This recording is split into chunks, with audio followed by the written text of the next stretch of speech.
Bonjour. Donc vous êtes venu écouter une conférence sur les cellules souches. Ça fait quand même quelques années que je l'ai fait. Notre travail a débuté en 2001 et je vais vous parler des cellules souches de moelle osseuse et des cellules souches d'organes, ce qu'on appelle les cellules souches adultes et non pas les cellules souches embryonnaires. Je donnerai deux mots, il y a une grosse différence entre les deux. Donc, ce que je vais vous dire, il y en a qui ont déjà écouté mes conférences, mais je répète toujours parce que j'aime bien commencer par certains symboles. Je dis qu'il n'y a pas de plus grande folie au monde que de condamner pour faux ce qui ne nous semble pas vraisemblable et de ramener la puissance de Dieu et de notre mère nature à notre propre capacité et à notre suffisance. C'est pas de moi, c'est de Montaigne et c'est numéro 27. Donc ce qui ne semble pas vraisemblable, ce n'est pas parce qu'on ne le voit pas, c'est parce qu'on ne le sent pas.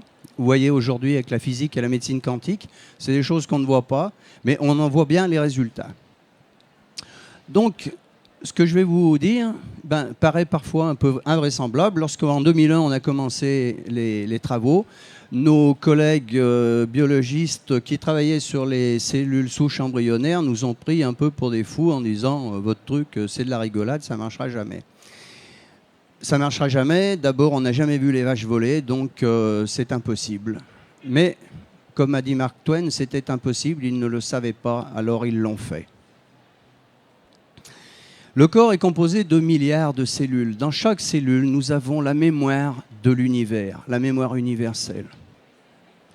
Chaque cellule est un monde.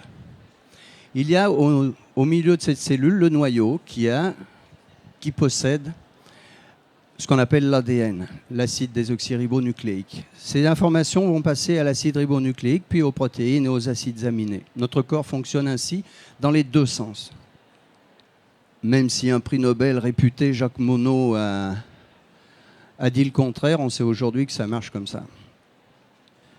Donc nous avons commencé en 2001 des travaux, parce que nous nous étions aperçus, je travaillais en Oregon à l'époque, et nous nous étions aperçus que les gens qui utilisaient une algue qui s'appelle la Phanizomenon floss aquae, dite algue bleu-vert, qui est récupérée dans le lac Klamath, dite aussi l'algue Klamath, mais c'est pas le bon nom, parce que ça ne veut rien dire algue Klamath, parce que dans le lac Klamath, il y a plusieurs types d'algues. Et l'algue qui est importante, c'est la Phanizomenon floss aquae. Cette algue a été beaucoup attaquée par des gens, mais qui sont des producteurs de spiruline, pas en France, hein, je vous le dis tout de suite, c'est pas ici, donc, mais à l'étranger, et qui évidemment voyaient d'un mauvais œil que la Phanizomenon floss aquae fasse surface. Jusqu'au 20 septembre 2007, elle a été interdite, cette algue, en France. Je dis bien en France, elle a été interdite jusqu'au 20 septembre 2007. Et le 20 janvier 2007, j'ai pris 4 mois de prison avec sursis pour avoir défendu cette algue et avoir prouvé qu'elle n'était non toxique et qu'elle était bénéfique. Et quelques mois après, elle était reconnue comme une algue salutaire pour la santé humaine. C'est drôle, non? Moi, je trouve ça comique. Enfin, c'est un peu triste quand même. Je suis un scientifique, je sors de laboratoire. J'ai travaillé au laboratoire Winthrop, j'ai travaillé à l'Institut Pasteur Production et j'ai travaillé dans le groupe L'Oréal. Donc, je connais l'autre côté. Avant de m'intéresser aux médecines naturelles. Donc, je suis parti, j'ai quitté la France parce que, comme le professeur Montagnier, c'est pas possible de travailler ici. Je le regrette beaucoup. Nous avons donc fait des approches parce qu'on s'apercevait que les gens qui utilisaient l'algue bleu-vert, la Phanizomenon floss aquae, avaient des guérisons lorsqu'ils étaient malades ou des améliorations spectaculaires. Les enfants qui consommaient, parce que ce n'est pas d'aujourd'hui qu'on consomme là-bas, c'est très vieux, les Indiens la consomment depuis très longtemps, et bien que les enfants également, que lorsqu'ils sont étudiants, ont une plus grande attention. Ce produit est également très très riche. J'ai fait faire des résonances magnétiques nucléaires, des chromatographies en phase liquide à l'université de Brasilia où j'ai travaillé pendant plusieurs années. Et il y a énormément de phényléthylamine. La phényléthylamine, c'est un précurseur de la dopamine. La dopamine, c'est l'hormone du bonheur, de la joie. Lorsque vous êtes en bonheur, en joie, vous enlevez déjà une partie pour éviter d'être malade. Parce que quand on est malade, on est triste. Quand on est triste, on est malade. Et c'est l'ouroboros, le serpent qui se mord la queue. On n'en sort pas. Donc ce qu'il faut, c'est rendre du bonheur aux gens. Et là, il se trouve que la phanisoménon est très riche en phényléthylamine. Je peux en parler puisque vous allez voir que sérieux ne veut pas dire triste et que j'ai beaucoup de joie en moi parce que je consomme beaucoup d'algues bleues verts depuis très très très longtemps. Et ma famille aussi, et personne n'est jamais tombé malade. Donc nous sommes partis de là. On s'est aperçu qu'il y avait en effet des déductions. On s'aperçoit qu'il se passe des choses. Et mon ami qui, à l'époque, me dit dis donc, si on travaillait sur la libération des cellules souches. Alors, la libération des cellules souches de moelle osseuse ou les cellules souches adultes, c'est pas monsieur le docteur Intel ou docteur Intel, je donnerai pas de nom non plus, qui a découvert, qui a inventé. Ça date de bien longtemps. En 1902, vous voyez, ça fait plus d'un siècle que Maximo, un Russe, a découvert l'existence des cellules souches. Donc, nous n'avons fait qu'appliquer de la recherche de la théorie de Maximo. Cette algue bleu-vert, elle a une particularité. Et je l'ai défendue aussi, je l'ai prouvé devant le tribunal. Elle est composée de 115 micronutriments. C'est l'aliment le plus complet que l'on connaît aujourd'hui sur la planète. 115 micronutriments. Il a donc fallu éliminer à l'intérieur de cette algue bleu-vert les molécules qui n'étaient pas spécifiques à la libération des cellules souches. Et nous nous sommes aperçus, sur les 115, nous en avons gardé 2. Nous avons gardé 2 molécules et à partir de là, nous avons commencé à faire des essais cliniques. On savait que les essais in vitro étaient satisfaisants, mais il faut aussi faire les essais in vivo. Donc on a commencé à faire les essais in vivo et j'en ai fait beaucoup en France. Et on s'est aperçu en effet que les résultats étaient spectaculaires. Spectaculaires sur tout type de pathologie. Alors, les produits que nous avons développés ne guérissent rien, ne soignent rien. Ils n'ont aucune propriété thérapeutique, ce ne sont pas des médicaments. Si je dis ça, je vais en prison. Donc, ils ne soignent rien, ils ne guérissent rien. Alors, vous allez dire à quoi ça sert ? Ben, ça sert à une chose, à stimuler la production et le relâchement des cellules souches. Ça, c'est scientifique. Et nos cellules souches, parce que les vôtres, c'est les miennes aussi, nos cellules souches ont la capacité de nous guérir. Chaque jour, nos cellules, ce qu'on appelle par mitose, vont se séparer des cellules souches et vont donner naissance à 2 cellules. Une cellule qui va être adulte, qui elle ne va pas se multiplier, et à nouveau une autre cellule de multiplication. Notre corps en permanence se renouvelle, comme les cheveux poussent, comme les ongles poussent, notre corps se renouvelle. Le cœur que nous avons aujourd'hui n'est pas le cœur que nous avions il y a 10 ans. Il a complètement été renouvelé. Mais il y a une mémoire cellulaire et cette mémoire se transmet. Malheureusement, ce renouvellement des cellules souches en vieillissant, nous avons un vieillissement biologique normal. Donc ce vieillissement se produit. Lorsqu'il nous arrive un ennui, un stress, le stress oxydant, le stress c'est ce qu'on mange, ce qu'on boit, ce qu'on respire, mais aussi ce qu'on entend et ce qu'on voit. Pour vivre heureux, couper la télé. Il faut essayer d'éliminer le plus possible ce stress oxydant, ce qu'on va appeler les radicaux libres. Donc on peut utiliser aussi, vous connaissez, des antioxydants qui sont le sélénium, les bêta-carotènes, le glutathion, mais aussi la vitamine C et bien d'autres, bien sûr. Le glutathion et les coenzymes Q10 sont les plus puissants. Lorsque nous vivons un stress oxydant, nous affaiblissons nos défenses immunitaires. Et comme l'a dit le professeur Antoine Béchamp, qui était l'ennemi juré de Pasteur, le microbe n'est rien, le terrain est tout. Et Pasteur, paraît-il, l'a reconnu sur son lit de mort. Béchamp avait raison, le microbe n'est rien, le terrain est tout. Alors on me dit, mais le terrain, il est acide, il ne faut pas être en acidité. Ça ne veut rien dire du tout. Moi, j'essaye toujours d'imager mes propos. Et pour la compréhension. Parce que le terrain, ça se partage en 4. Et vous avez l'acidose et l'alcalose. Mais l'acidose oxydante, l'acidose réductrice, l'alcalose oxydante, l'alcalose réductrice. Et quand on me parle d'acidose, je dis laquelle ? C'est comme les pneus de la voiture. Si vous me dites les pneus de ma voiture, ils sont mal gonflés. Ça veut dire quoi ? Rien. Trop gonflés ou pas assez gonflés ? Dans les 2 cas, ils sont mal gonflés, mais ils ne vont pas s'user pareil. Et bien, c'est exactement pareil avec le terrain. Qu'est-ce que ça veut dire l'acidose? En acidose oxydante, oui, vous allez développer des pathologies. Mais en alcalose oxydante, vous allez aussi développer des pathologies. Il faut être en acidose réductrice. Et en acidose réductrice, c'est là que se produit la vie. L'utérus de la femme, au moment de la fécondation, est en acidose. C'est là que se produit la fécondation. Au même niveau, en alcalose, vous avez la peste, le typhus, le choléra. Ça a été prouvé par Louis-Claude Vincent, que certains connaissent peut-être si vous avez fait de la bioélectronique, très connu. Donc, il ne faut surtout pas être en alcalose oxydante. C'est une erreur. C'est le terrain. Donc, le terrain est tout. Lorsque vous avez un terrain qui est sain, et ça, le professeur Montagnier l'a bien reconnu, puisqu'il y a eu une émission il y a quelques semaines à la radio que j'ai downloadée, comme on dit, qui était très intéressante sur Radio France Catholique, France Catholique, RCF, Radio Catholique Française. Voilà. J'écoute pas cette émission, mais évidemment, on me prévient tout de suite. Va voir, il y a un truc. Lorsque vous avez un terrain qui avec des défenses immunitaires qui sont blindées, comme on va dire, vous pouvez pas tomber malade. C'est impossible. C'est impossible. Et pour ça, il faut le protéger, ce terrain. Il faut éviter de l'oxyder. Alors, il faut essayer de vivre au-dessus du stress. Et je sais que ce n'est pas facile, surtout en ce moment, avec les problèmes qui sont mondiaux. Il ne faut pas croire que c'est qu'ici. C'est partout pareil. Je vous assure qu'en Amérique, c'est la même chose. J'y suis assez souvent pour le savoir. Donc, nous, notre idée, ça a été de dire, puisque, en vieillissant, nos cellules vont se reproduire de plus en plus lentement, est-ce qu'on n'a pas une possibilité de booster un petit peu la fabrication de ces cellules souches?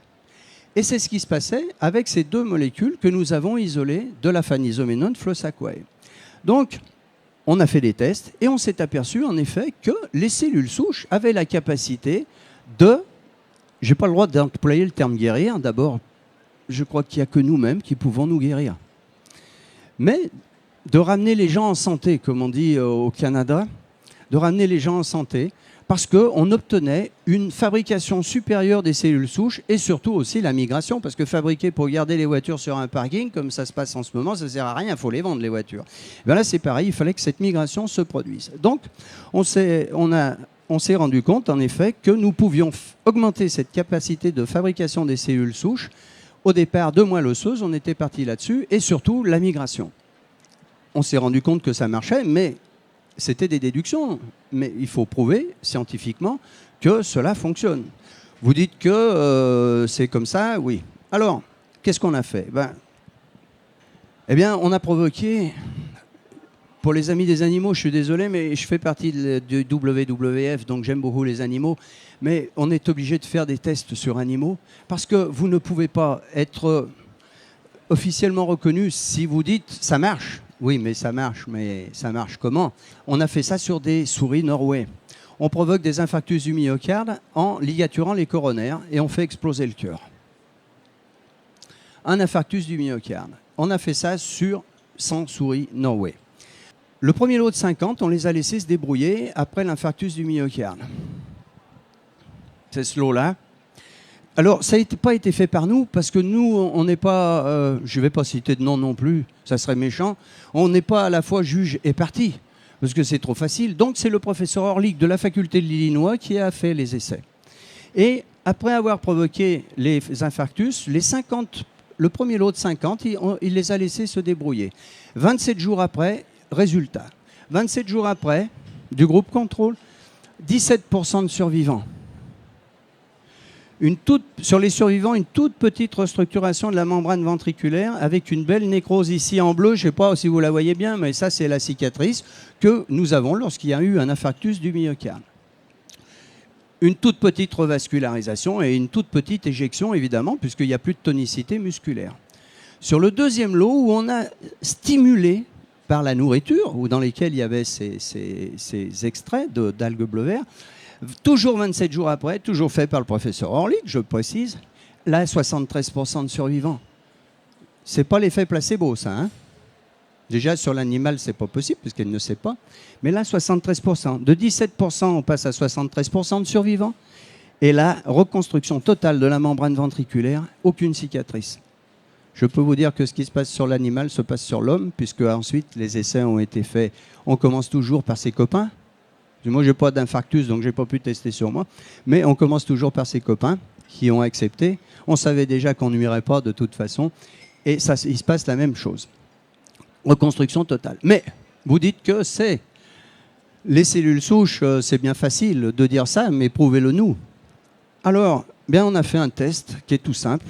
Quand j'étais jeune, je faisais de la spéléologie. Et quand on perdait une rivière en spéléologie, on mettait un produit dedans qui s'appelle la fluorescéine. Et la fluorescéine, c'est un produit qui est vert, c'est très joli, hein, fluorescent.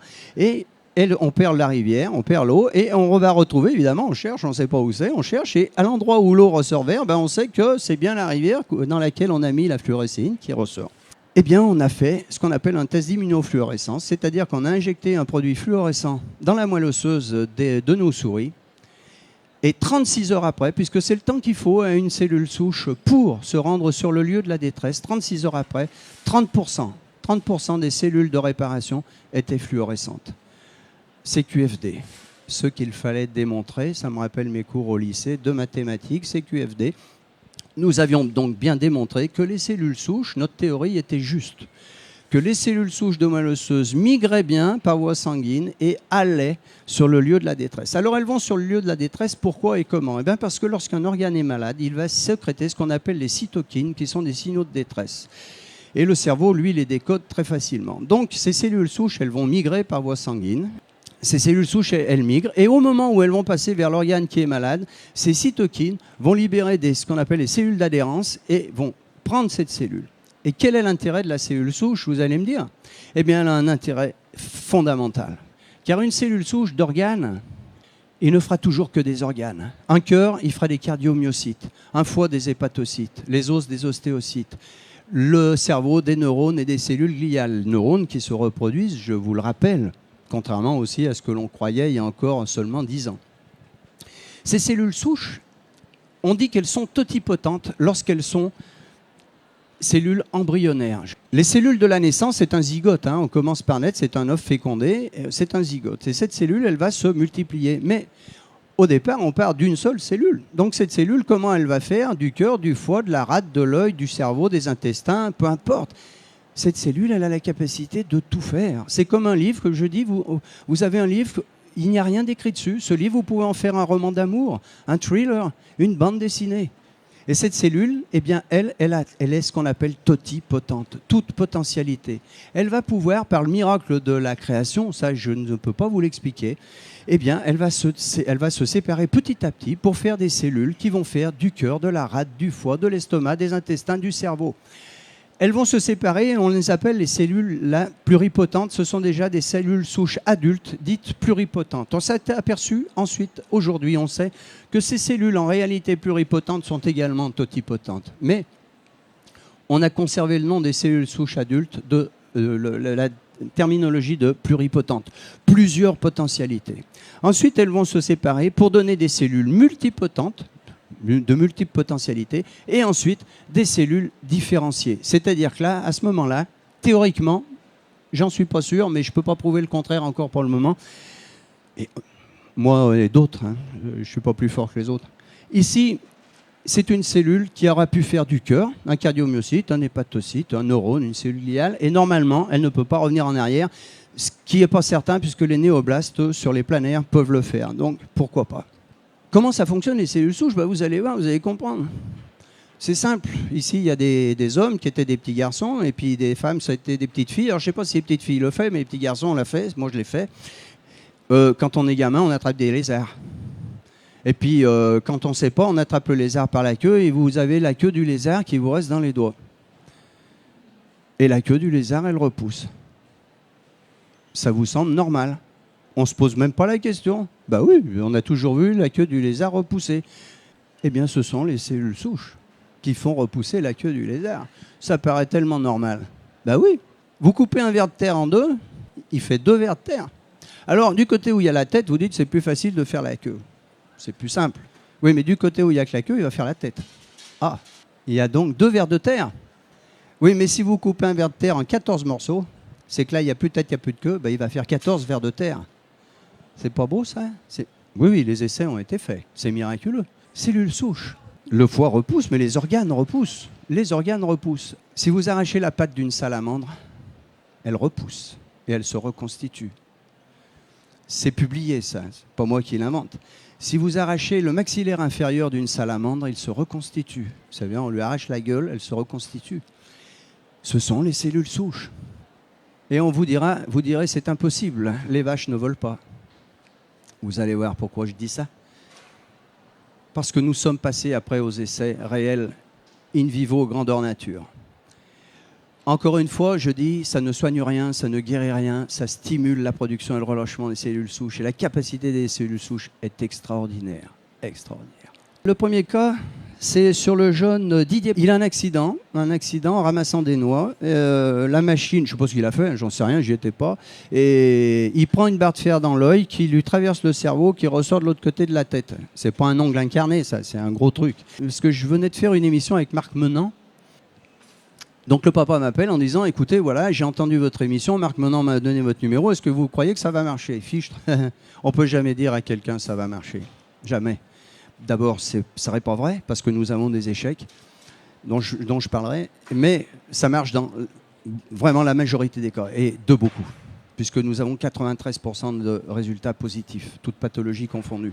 Enfin, quand je dis nous, le produit, parce que nous, on n'est pas médecin, donc on s'en fiche. Il a été lobotomisé partiellement, évidemment, à Grenoble. Comme c'était un accident de la tête, il a été naturellement transporté à l'hôpital de la Tronche, à Grenoble.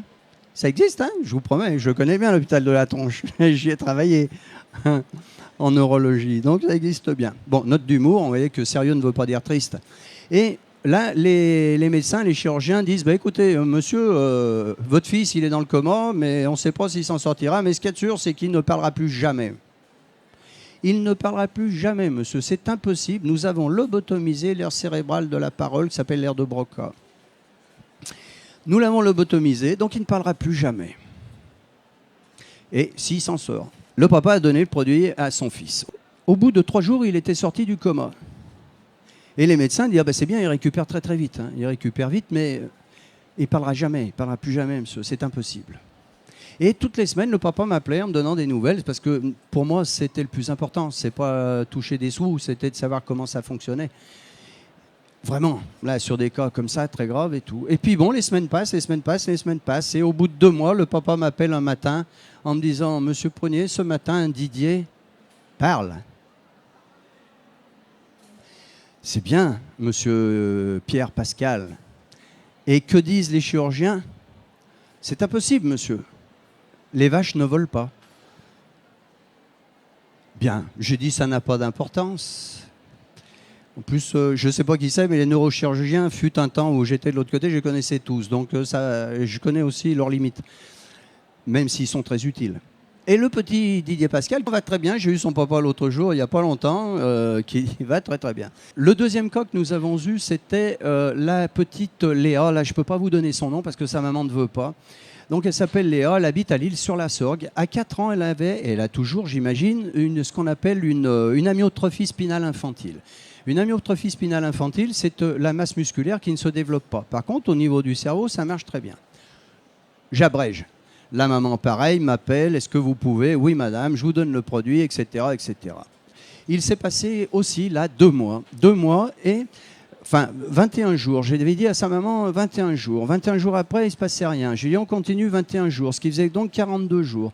Et elle m'appelle, je le cite dans toutes mes conférences, je me souviens très bien. J'étais au bord du lac de Garde, parce que j'aime bien travailler au bord des lacs, réfléchir au bord des lacs. Et elle me dit, ben non, Léa ne marche toujours pas, mais le kiné dit qu'il se passe des choses dans ses jambes, dans ses muscles, mais elle ne marche pas. Et je lui dis, madame, on continue, rappelez-moi dans 21 jours. Donc on en était là à 42 jours, puisque ça faisait 2 fois 21. Et le lendemain matin, toujours au même endroit, sur le bord du lac Le Garde, le téléphone sonne, et la maman de la petite Léa, qui s'appelle Véronique, m'appelle en me disant, monsieur Prunier, je ne peux pas attendre 21 jours, parce que ce matin, Léa s'est levée, elle a fait ses 5 premiers pas toute seule. Et que disent les professeurs à Paris? C'est impossible, madame. Les vaches ne volent pas. Alors, moi, je veux bien empoigner l'évidence, mais ici, sur Paris, il y a un docteur, je peux citer son nom, il s'appelle le docteur Monnier. Donc ce que je dis, c'est que la vérité.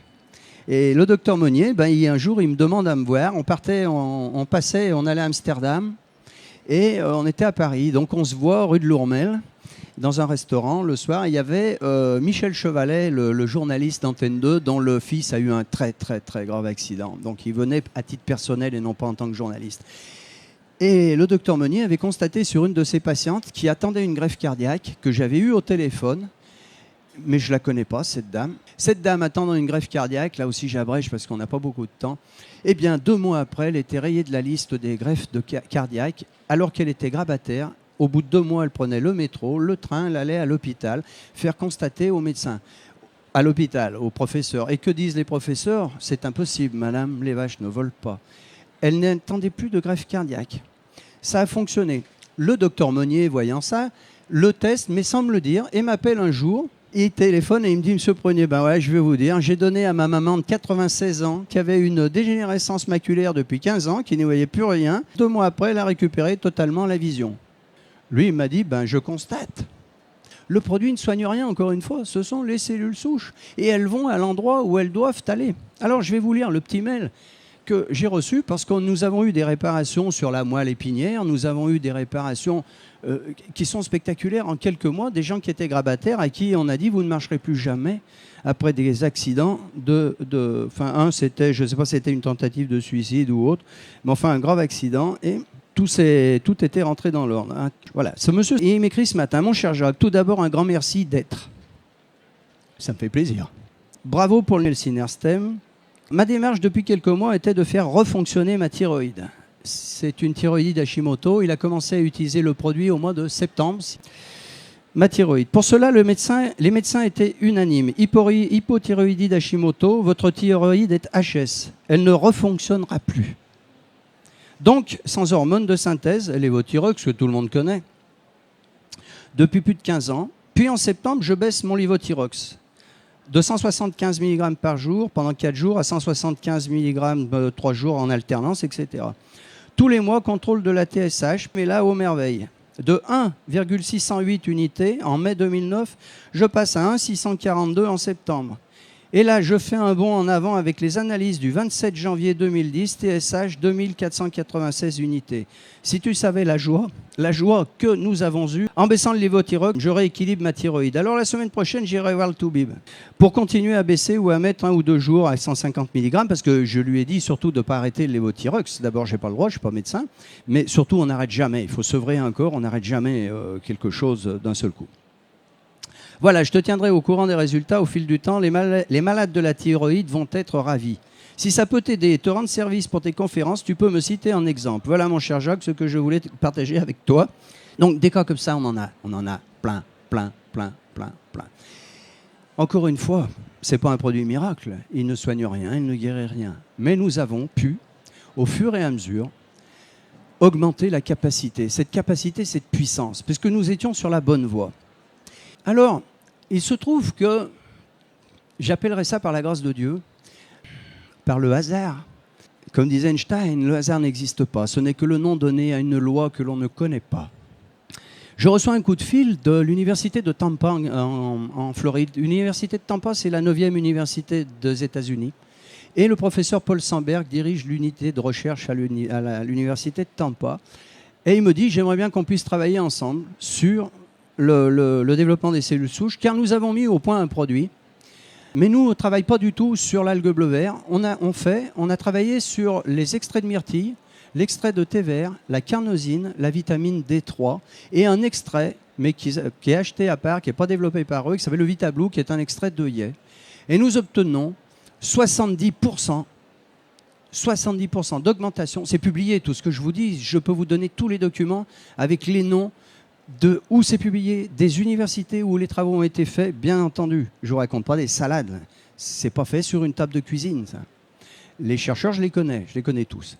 Et le professeur Paul Sandberg a développé avec son équipe, Paula Bickford, Cindy Sandberg et Douglas Schittel, un produit extrait, comme je vous ai dit, de myrtille sauvage, de carnosine, de vitamine D3 et de thé vert. Ce produit a été testé, il est végétarien, il est classé végétarien, kasher et halal. Je le dis ça parce que c'est important lorsqu'on va commercialiser un produit, de faire savoir que nous travaillons pour l'humanité et pas pour une certaine caste. Et j'ai dit oui. Et je suis retourné à mes anciens amours qui étaient l'algue bleu vert en Oregon. Et je rencontre là-bas les dirigeants, enfin les scientifiques de ce laboratoire qui sont pour la plupart des hindous. C'est très intéressant parce que la démarche est différente. Et ils m'ont dit, ben, nous on utilise la base qu'ils achètent en Californie et on fait des essais. Et bon, j'ai dit c'est impeccable. Et alors les résultats, donc ils me publient les résultats, ils me donnent les résultats. Et je dis, ben maintenant, moi je pense à une chose. Alors on ne peut pas pomper des produits, même si j'ai participé à l'élaboration de produits, on n'a pas le droit parce qu'il y a des brevets, parce que ça appartient à la compagnie. Par contre, qu'est-ce qui appartient à la compagnie? Un brevet qui est composé d'un produit, lui-même composé de plusieurs molécules. Mais les molécules, elles ne sont pas brevetables. Les molécules, elles existent, les molécules naturelles. On ne peut pas breveter le vivant. C'est interdit. Donc, je me suis dit, mais si on utilisait, on rajoutait à ce produit l'ADN, c'est pour ça que tout à l'heure que la cellule, c'était important, si on rajoutait l'ADN de la Phanizomenone flosaceae, le noyau, eh bien, nous avons rajouté le noyau de la Phanizomenone flosaceae.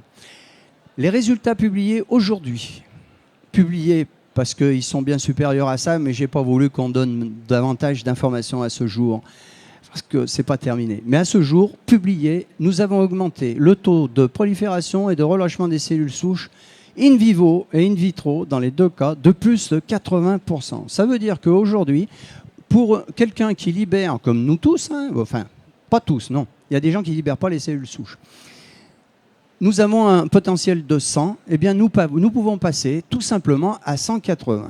À 180 en faisant quoi? En prenant 2 gélules par jour d'un produit entièrement naturel, qui ne peut pas nuire. Alors, je vous ai dit, les résultats, il ne fait rien le produit. Par contre, si vous l'utilisez sur Alzheimer, Parkinson, sclérose en plaques, sclérose latérale amyotrophique, dite maladie de Charcot, la pire des saloperies, les amyotrophies spinales infantiles, les dégénérescences maculaires, mais également d'autres pathologies du type autisme. En 2002, nous étions au congrès mondial sur l'autisme à Barcelone. Nous devions parler le lendemain à ce congrès mondial sur l'autisme, vu les résultats qu'il y avait sur les cellules souches. La veille au soir, nous étions à l'hôtel El Jardín, dans le vieux Barcelone. Nous avons reçu un coup de fil du ministère nous disant « Vous ne parlez pas demain, secret d'État ». Je suis enregistré, ça. Hein. Tout ce que je dis est publié depuis longtemps, je le dis. Interdiction de parler, on vous fait interdiction de parler demain, vous ne vous présentez pas. Donc nous n'avons pas parlé. Tout ce qui est également mucoviscidose, ça marche puisque j'ai les enfants d'amis qui en ont profité. Nous, ça fonctionne, on a nos résultats, c'est publié, on le sait, on a des témoignages, on est content, vous savez, c'est la paye ça. Quand ça sort, quand la petite Léa a marché, je peux vous dire que ça fait plaisir, qu'on a envie de pleurer. Et on pleure. Depuis maintenant, nous continuons nos travaux. Alors nous avons sorti un nouveau produit qui s'appelle le Synerstem. Pourquoi Synerstem? Parce qu'il est la synergie à la fois de molécules qui se trouvent dans la Phanizomenone flosaceae et de molécules que nous avons donc, enfin pas moi, mais le professeur Sambert et son équipe, isolées dans la myrtille. Alors, ça marche, vous voyez. C'est pas moi qui le dis parce qu'à chaque fois, il y a la bibliographie que je vous donnerai.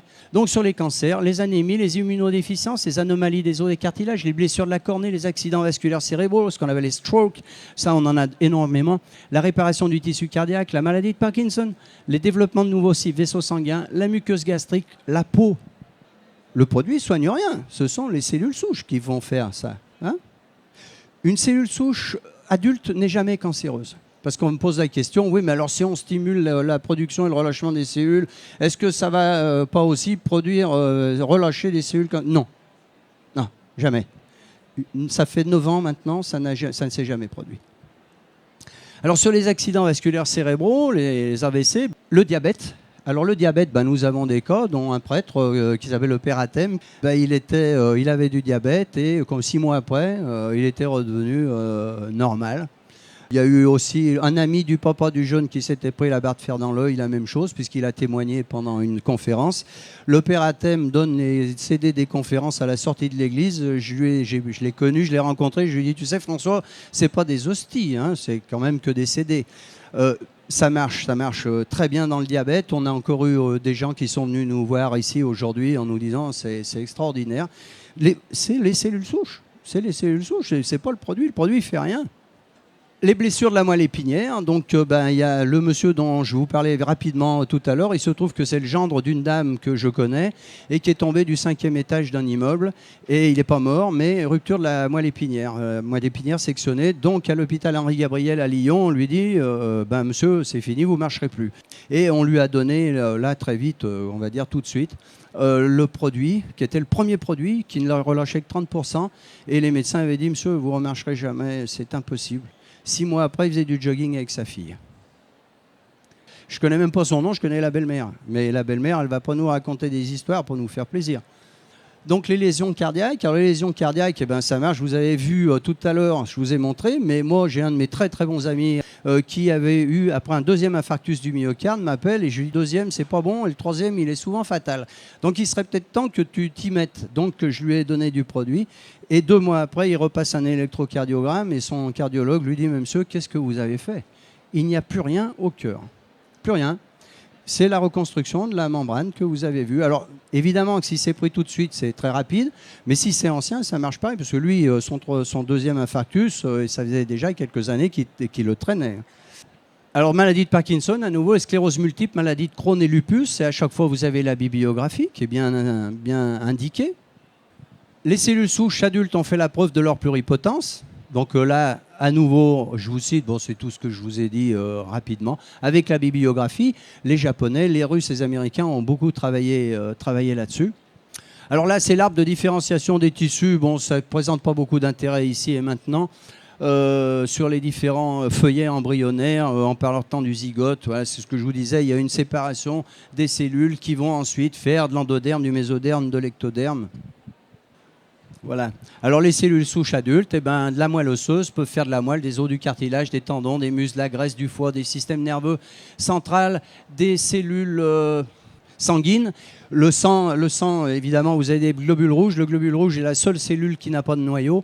Du cœur et en fait tous les tissus. Voilà, le placenta, la graisse, les follicules pilés, la cornée, la rétine, le sang du cordon, puisqu'on prélève beaucoup au niveau des cellules souches embryonnaires, on prélève dans le sang du cordon. Mais là, il faut savoir que lorsqu'on va utiliser les cellules souches embryonnaires, et nous avons un cas d'une dame qui est venue nous parler à Toulon, son mari a été traité, il était très malade, a été traité avec des cellules souches embryonnaires. Elle m'a dit, ça n'est plus mon mari. Alors, le produit va stimuler la fabrication des neurones, mais son mari, elle dit, son comportement avait changé, son groupe sanguin avait changé, tout avait changé. Elle dit, c'est plus mon mari. Donc, on ne joue pas à l'apprenti sorcier. Nous, on ne fait pas ça, nous. On ne fait rien. On a isolé des molécules qui stimulent le relâchement des cellules souches et qui permettent de stimuler la fabrication et le relâchement de nos propres cellules. Donc, il n'y a pas d'intervention externe, il n'y a pas d'agression du corps. C'est nous-mêmes qui fabriquons. On a mis un booster, tout simplement, un turbo dans le moteur. Donc voilà, c'est un petit peu rapide, mais les cellules souches, on parlait surtout au départ des cellules souches de moelle osseuse, sont capables de faire des muscles, mais également des cellules gliales, des glies, des névroglies, des neurones, des cardiomyocytes, des hépatocytes, puisqu'elles sont pluripotentes, on va dire totipotentes. Mais on s'aperçoit qu'en effet, ça fonctionne très, très, très, très bien. Alors, là, je suis obligé de laisser la pièce parce qu'il faut être respectueux de l'emploi du temps de tout le monde. Bien entendu, je suis à votre disposition. Voilà, merci beaucoup, bonne soirée.